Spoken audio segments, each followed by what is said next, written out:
Mga kapatid, magandang tanghali sa ating lahat. Lagi nating napag-usapan yung deviant behavior, no? Ano ba talaga ang deviant behavior? Ang deviant behavior, mga kapatid, ito ay isa sa mga kalaban ng mga sistema. Kalaban ito ng mga procedure. As long as mayroong mga proseso, may sistema, may batas, may regulasyon, may ordinansa, may statutes, mayroong mga Republic Act, mayroong mga presidential decree governing human behavior, ang kalaban, kapatid, is deviant behavior. Ang deviant behavior, ito yung mga kaugaliang taliwas.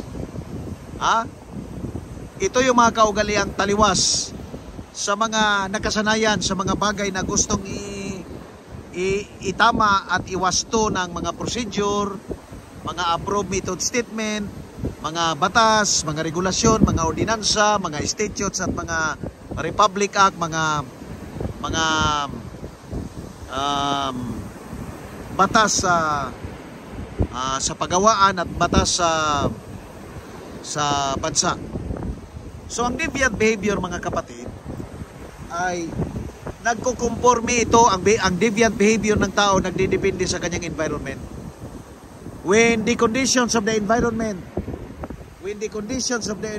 seems to be requiring an individual to deviate from what is accepted, no, from what is established and by what is in the approved procedure, there will always a tendency for a person, for a worker, for a carpenter, for an electrician, for any workers in the construction site na lumihis.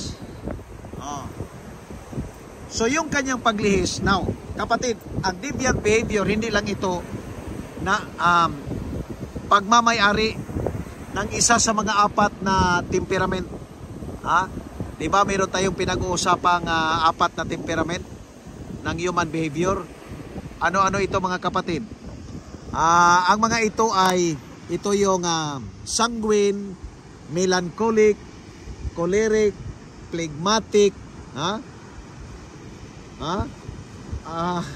yung apat na yan, mga kapatid, hindi yan nagmamayari na solo nila ang deviant. The deviant behavior, hindi solo ng phlegmatic, choleric, melancholic, sanguine, hindi solo, mga kapatid. Ngunit nagdidepende yan sa circumstansya.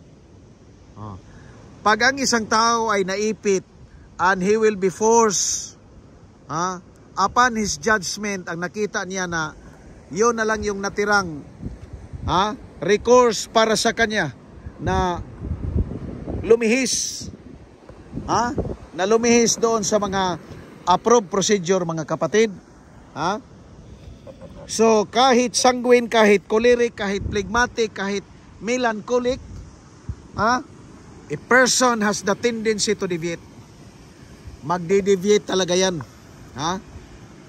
Sa kadahilan ng nasagad yung kanyang assessment, that he cannot do things without doing this and without doing that, not knowing na yun pala ay lihis na doon sa procedure. So ito yung mga consideration, mga kapatid. This gives us a clearer understanding na lawakan pa natin yung ating pag-iisip at pag-aaral na dapat i-considera ang apat na temperament sa human behavior.